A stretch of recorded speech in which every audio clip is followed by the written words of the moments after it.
Hello students, so last time हमने discuss किया था मैथमेटिकल लॉजिक का बेसिक्स।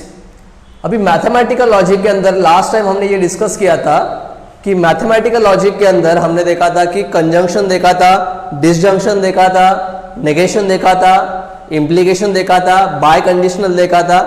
करेक्ट है। नाउ ये सारे टेबल्स तो हमारे लर्न हो गए। उसका जो मैंने शॉर्टकट था ये मैंने प्रीवियस वीडियोस के अंदर बताया हुआ है कि जिसके अंदर टेबल जो रहेंगे उसके टेबल्स को लर्न कैसा करना है उसका एक शॉर्ट ट्रिक बताया था। तो अगर आपको वो ट्रिक देखना रहेगा तो इसका प्रीवियस वीडियो देख लीजिए प्लेलिस्ट में से। नेक्स्ट अभी हम लोग सॉल्व करने वाले हैं आज हमारा पहला एक्सरसाइज जो है हमारा 1.1। पूरे टेक्स्ट बुक में से अगर कोई सबसे सिंपल अगर कोई एक्सरसाइज रहेगा तो दैट इज एक्सरसाइज नंबर 1.1। ये जो एक्सरसाइज है इसके अंदर सबसे पहला देखेंगे हम लोग क्वेश्चन नंबर 1। मैंने यहाँ पर क्वेश्चन नंबर 1 लिखा नहीं है, आपके पास टेक्स्ट बुक है उसके अंदर काइंडली रेफर कीजिए। क्वेश्चन नंबर 1 के अंदर हमने देखा था कि यहाँ पर आपको दिया हुआ जो इक्वेशन है या फिर दिया हुआ जो भी आपको सेंटेंस रहेगा ये स्टेटमेंट है कि नहीं ये आइडेंटिफाई करना है। सेकेंड थिंग, उसका ट्रूथ वैल्यू आपको आइडेंटिफाई करना है कि अगर वो स्टेटमेंट है तो वो ट्रू है या फिर फॉल्स है वो आपको मेंशन करना है। एंड अगर वो स्टेटमेंट नहीं रहेगा तो उसका रीजन आपको जस्टिफाई करना है। तो ये तीनों चीजें आपको एक क्वेश्चन के अंदर दिखाई देगी। तो मैंने हर टाइप का एक एक सम यहाँ पर चूज किया हुआ है। सारे क्वेश्चंस लेना नॉनसेंस है बिकॉज बहुत इजी एक्सरसाइज है। तो एक बार आपको ये लिखना कैसे है और ये सॉल्व कैसे करना है क्लियर हो जाएगा तो बाकी के क्वेश्चंस आप घर पे सॉल्व कर सकते हैं। एंड देन ऑल्सो अगर आपको कुछ डाउट रहेगा तो काइंडली मुझे कमेंट सेक्शन में बता दीजिए। तो सबसे पहला देखते हैं हम लोग क्वेश्चन नंबर 1। आपको सबसे पहला दिया हुआ है यहाँ पर 5 + 4 = 13। अब ये 5 + 4 = 13 जो रहेगा ये एग्जैक्टली इसके अंदर मुझे पहले आइडेंटिफाई करना है कि ये स्टेटमेंट है कि नहीं। मैंने स्टेटमेंट पहचानने का एक आपको शॉर्टकट ट्रिक बताया था कि स्टेटमेंट मतलब ऐसा कोई तो सेंटेंस जिसका आंसर विल बी ट्रू और फॉल्स, दोनों भी नहीं रहेगा कि वो अगर ट्रू है तो ट्रू ही रहेगा एंड अगर उसका आंसर फॉल्स है तो फॉल्स ही रहेगा। एनी कंडीशन में वो चेंज होने वाला नहीं है। तो यहां पर 5 + 4 = 13। मुझे बताओ 5 + 4 = कितना आता है गाइस? 9। तो 9 = 13 ये कभी भी पॉसिबल है क्या? In any condition it will be false. तो इसका मतलब ये जो इक्वेशन दिया गया है हमें ये इक्वेशन का answer every time it will be false. तो इसका मतलब ये क्या रहने वाला है मेरा स्टेटमेंट। तो इसको लिखना कैसा है कि it is a statement which is कि ये स्टेटमेंट है लेकिन ये क्या है? फॉल्स है। Its truth value is f और उसका ट्रूथ वैल्यू क्या रहेगा? f। तो फॉल्स को शॉर्टकट में लिखाया था f एंड ट्रू के लिए हम लोग डिनोट करते हैं t। सेकेंड क्वेश्चन हमारा होने वाला है that is 0 is a complex number. अभी 0 ये जो है ये कॉम्प्लेक्स नंबर है, ये बात का बात है, लेकिन 0 ये हमें एक चीज बताया कि 0 जो कॉम्प्लेक्स नंबर्स के अंदर 0 भी ऐड होता है, 0 भी काउंट होता है। तो यहां पर ये जो 0 है ये कॉम्प्लेक्स नंबर है ये तो हमें पता है। तो इन एनी कंडीशन ये जो सेंटेंस हमें लिख के दिया हुआ ये जो सेंटेंस रहेगा इसका answer will be always true. तो दैट्स व्हाई इसका जो आंसर है वो फिक्स्ड है, दैट इज ट्रू। ना इसमें क्वेश्चन मार्क है ना आपका एक्सक्लेमेटरी मार्क है, ऐसा कुछ भी नहीं है। तो दैट्स व्हाई ये क्या रहेगा आपका स्टेटमेंट। तो इसके लिए भी सेम रहेगा कि इट इज अ स्टेटमेंट, लेकिन इसका ट्रूथ वैल्यू क्या रहेगा गाइस? ट्रू। तो that's why which is true, its truth value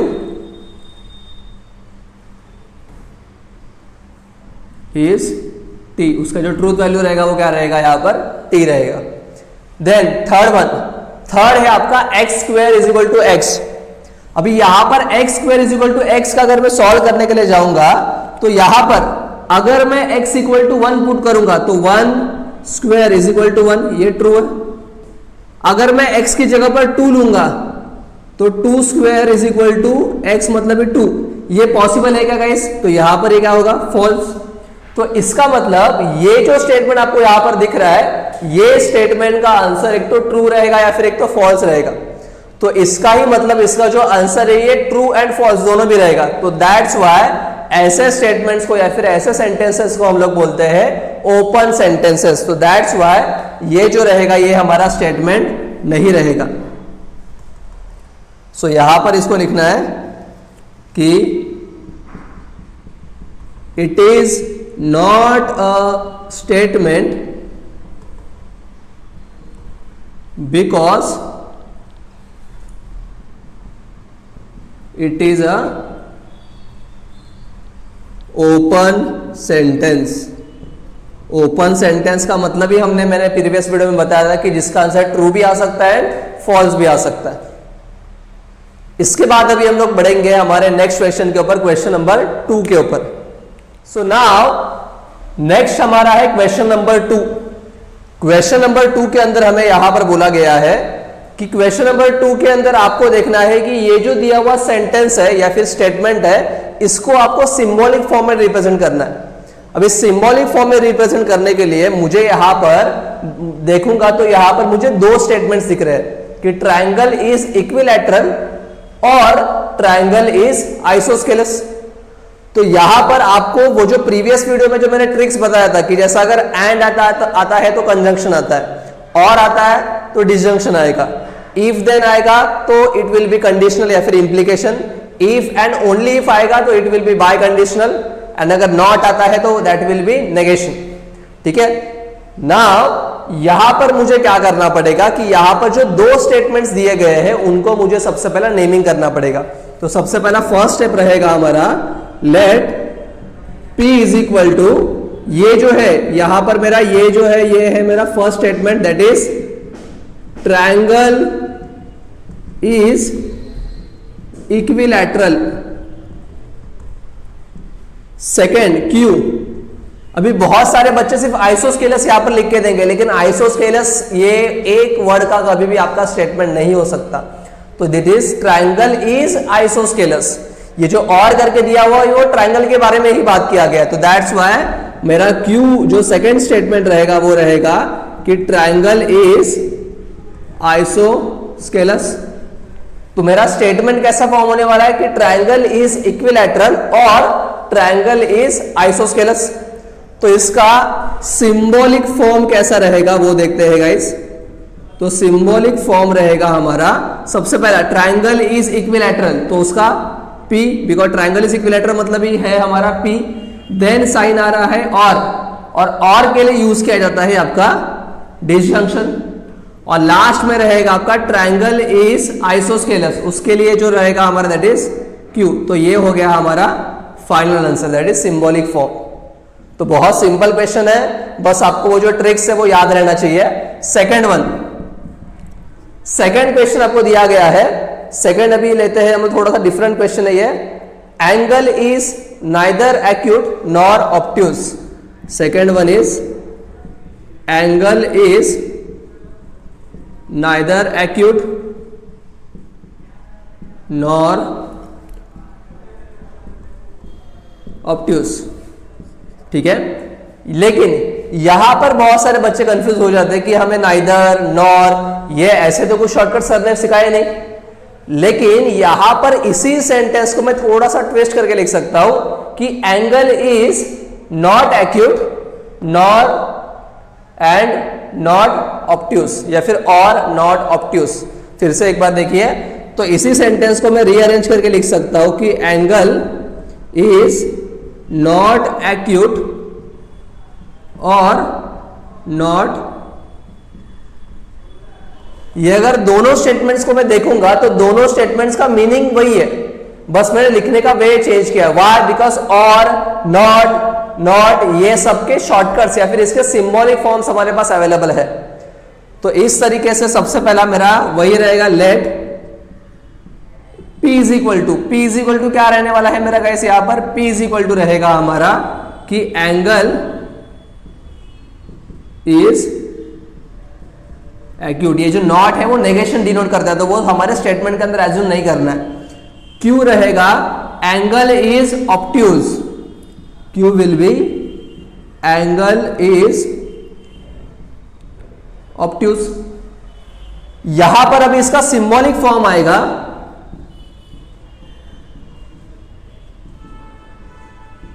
symbolic form रहेगा एंगल इज एक्यूट। पहला जो सेंटेंस है एंगल इज नॉट एक्यूट, मतलब क्या एंगल इज एक्यूट को नॉट लग गया, मतलब कि पी स्टेटमेंट के पहला क्या आएगा, नेगेशन, तो दैट्स व्हाई नेगेशन पी। उसके बाद साइन कौन सा आएगा, इस और के लिए क्या आता है, disjunction, and then not obtuse, मतलब ये एंगल इज ऑब्ट्यूस का negation, that is negation Q. ठीक है, तो ये तरीके के थोड़े से एक्सेप्शनल सम नहीं बोल सकते, थोड़ा सा ट्विस्ट करके आपको सम भी आ सकते हैं। ठीक है, ये तो हो गया हमारा डिसजंक्शन के न्यूमेरिकल्स। उसके बाद और भी आपको दिखेंगे वहां पर इफ देन के, इफ एंड ओनली इफ के, ये सारे न्यूमेरिकल्स है। तो हम लोग एक इफ देन का न्यूमेरिकल लेके देखते हैं। तो नेक्स्ट न्यूमेरिकल देखते हैं।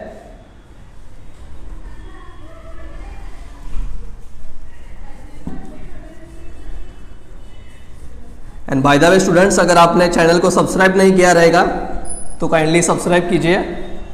नेक्स्ट वन रहेगा अभी हमारा इफ देन के न्यूमेरिकल्स। नाउ ये जो न्यूमेरिकल्स है गाइस, ये न्यूमेरिकल्स के अंदर आपको इंप्लीकेशन यूज करना है। तो सबसे पहले आपको न्यूमेरिकल वहां पर दिख रहा रहेगा, that is if triangle ABC, if triangle ABC is right angled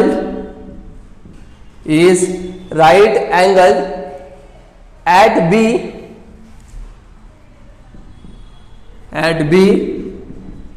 then angle A plus angle C is equal to 90 degree.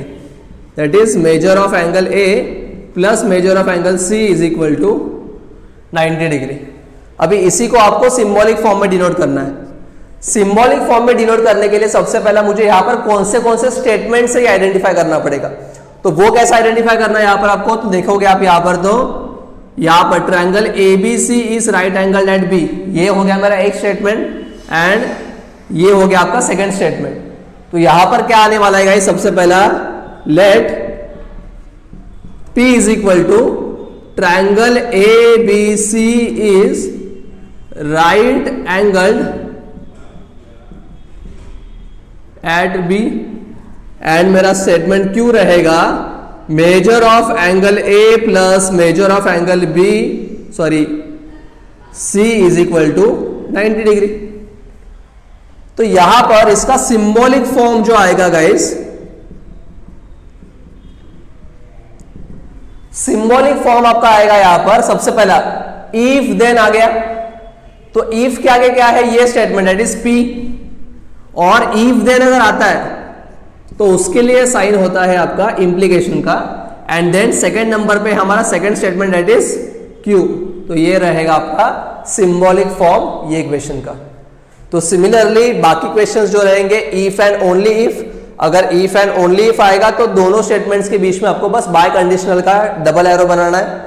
अगर बट या फिर एंड अगर ऐसा कुछ स्टेटमेंट के अंदर आता है तो उसके लिए आपको यूज करना है वहां पर कंजंक्शन। ठीक है, तो आई होप ये क्वेश्चन सारे जो है बच्चों को क्लियर हो रहे हैं। ठीक है, नेक्स्ट उसके बाद देखेंगे हम लोग question number 3। So now next question है हमारा क्वेश्चन नंबर 3।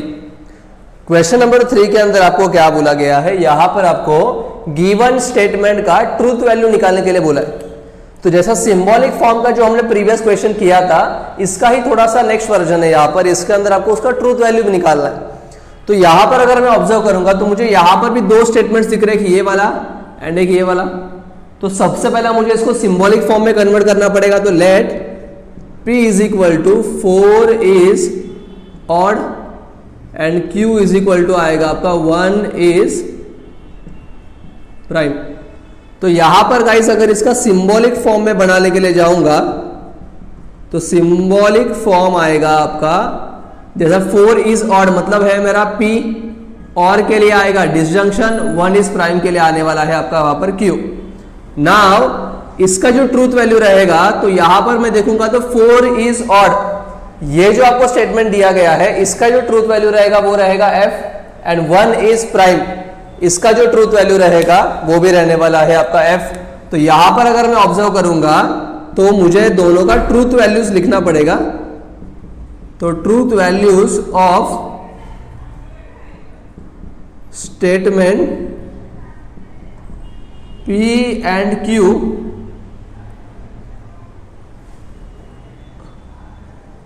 आर F, कि दोनों का भी जो ट्रूथ वैल्यू है वो क्या रहने वाला है F, बिकॉज ये स्टेटमेंट भी फॉल्स है and 1 is a prime number भी फॉल्स है। तो यहां पर दोनों के वैल्यूज अगर मैं P एंड Q में सब्स्टिट्यूट करूंगा तो मुझे यहां पर इसका ट्रूथ वैल्यू मिल जाएगा। तो therefore truth value of given statement is equal to क्या आएगा गाइस, P की जगह पर आएगा F, then disjunction, then F। तो दैट इज मेरा आंसर आने वाला है यहां पर F। तो इसका मतलब गिवन स्टेटमेंट का जो ट्रूथ वैल्यू है वो रहने वाला है F। सिमिलरली और एक क्वेश्चन लेके देखते हैं जिसके अंदर थोड़ा सा डिफरेंट क्वेश्चन लेते हैं। अभी यहां पर ये हो गया आपका डिसजंक्शन का क्वेश्चन, और एक क्वेश्चन लेते हैं अभी कंजंक्शन का।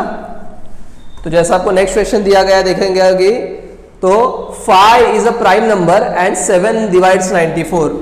तो 5 is a prime number and 7 divides 94। तो इसके अंदर भी मुझे दो स्टेटमेंट्स दिख रहे हैं। तो यहां पर भी मुझे क्या करना पड़ेगा, सबसे पहला let P is equal to 5 is a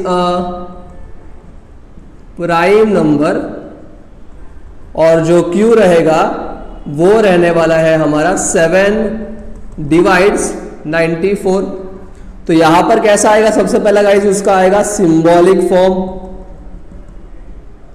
symbolic form का रहेगा गाइस P एंड इसलिए क्या आएगा आपका कंजंक्शन एंड देन Q। सबसे पहले क्या निकालना पड़ता है, ट्रूथ वैल्यू। तो truth value of statements P and Q are 5। ये जो है ये प्राइम नंबर है क्या, तो यस प्राइम नंबर है, तो दैट्स व्हाई उसका ट्रूथ वैल्यू रहेगा T। एंड Q जो है वो 7 डिवाइड्स बाय 94। 94 को डिवाइड कर सकता है क्या, तो नहीं, तो दैट्स वाई इसका ट्रूथ वैल्यू रहेगा F। तो therefore truth value of given statement is equal to P की जगह पर क्या आएगा guys, true, then conjunction, then F। तो T कंजंक्शन F कितना आता है, F। तो therefore truth value of given statement जो रहेगा वो क्या आ गया हमारा F। इन दिस वे बाकी जो न्यूमेरिकल से बाय कंडीशनल कंडीशनल के है उसके लिए भी सेम फंडा अप्लाई करना है कि पहले सिंबॉलिक फॉर्म बनाना है एंड देन उसके बाद उसका जो भी आपका इक्वेशन रहेगा, सॉरी जो भी उसका ट्रूथ वैल्यू रहेगा वो आपको कैलकुलेट करना है उसके लिए, ठीक है। इसके बाद देखेंगे अभी हम लोग नेक्स्ट जो रहेगा हमारा question number 4। Now question number 4 के अंदर यहां पर हमें एज्यूम करने के लिए बोला है कि P एंड Q स्टेटमेंट का ट्रूथ वैल्यू लेने के लिए बोला उन्होंने T and R and S statement का वैल्यू लेने के लिए बोला उन्होंने F। तो यहां पर सिंपली मुझे सबसे पहला फर्स्ट स्टेप में क्या करना है कि जहां पर P एंड Q है वहां पर T पुट करना है एंड R एंड S जहां पर है वहां पर F पुट करना है। तो यहां पर आ जाएगा सिंपली मुझे यहां पर सबसे पहला नेगेशन आएगा T, कंजंक्शन T, कंजंक्शन यहां पर आएगा आपका नेगेशन R की जगह पर आएगा F, देन उसके बाद डिसजंक्शन यहां पर आएगा आपका Q की जगह पर आएगा T, कंडीशनल T, कंडीशनल यहां पर नेगेशन F। तो सिंपली मैंने क्या किया है कि जहां पर S एंड R है वहां पर F पुट किया है, जहां पर P एंड Q है वहां पर T पुट किया है। तो यहां पर आएगा आपका फिर सबसे पहला राउंड ब्रैकेट से सॉल्व करना है, तो नेगेशन T मतलब रहेगा हमारा F, कंजंक्शन T, कंजंक्शन यहां पर नेगेशन F मतलब रहेगा आपका T, देन डिसजंक्शन यहां पर आने वाला है बच्चों T, कंडीशनल T आता है आपका T, कंडीशनल नेगेशन एफ मतलब रहेगा टी, डिसजंक्शन एफ। तो देन यहां पर आएगा आपका एफ कंजंक्शन टी, आएगा आपका एफ कंजंक्शन, यहां पर इसकी जगह पर आएगा आपका T. Then disjunction T conditional, अभी यहां पर T conditional, T disjunction F आएगा आपका टी। तो ये हो गया। सो यहां पर आएगा आपका एफ कंजंक्शन टी जो रहेगा वो एफ रहेगा, डिसजंक्शन टी कंडीशनल टी जो रहेगा टी रहेगा। तो यहां पर फाइनल आंसर आ जाएगा आपका टी। तो इसका मतलब ये जो स्टेटमेंट है उसका ट्रूथ वैल्यू रहने वाला है आपका टी। नाउ अभी ये जो क्वेश्चन है मैंने पर्पसली डायरेक्टली मैंने ये नेक्स्ट वाला क्वेश्चन लिया हुआ है बिकॉज बाकी जो क्वेश्चन है कंपेरेबली इजी है एंड उसके अंदर बहुत छोटे छोटे ऑपरेशन है। इसके अंदर बहुत सारे टाइप के ऑपरेशंस आ रहे हैं, इसलिए मैंने पर्पसली ये क्वेश्चन सिलेक्ट किया है कि ये क्वेश्चन आपको समझ में आ जाएगा तो बाकी क्वेश्चन बहुत ईजी है। मैं पर्पसली सारे क्वेश्चंस नहीं ले रहा हूँ यहाँ पर बिकॉज ये जो फर्स्ट एक्सरसाइज है ये बहुत ज़्यादा सिंपल है कि जो सचमुच में डिफिकल्ट सम्स है उसको हम लोग सारा का सारा एक्सरसाइज पूरा सॉल्व करेंगे, क्योंकि ये एक्सरसाइज के पीछे ज़्यादा टाइम वेस्ट करने से अच्छा हमें जो आगे की एक्सरसाइज है कि जहाँ पर हमें प्रूफ करने के लिए सम्स आता है उसके ऊपर ज़्यादा फोकस करना है।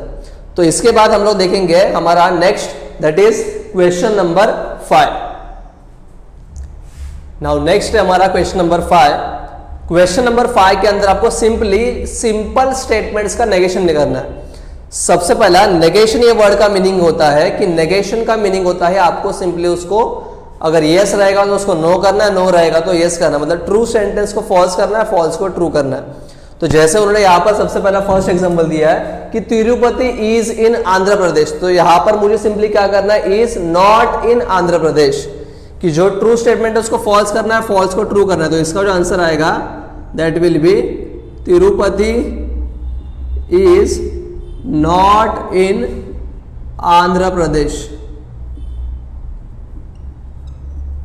इतना सिंपल है। सेकंड वाला वैसा है कि root 2 is a rational number, तो इसका आएगा कि root 2 is not a rational number.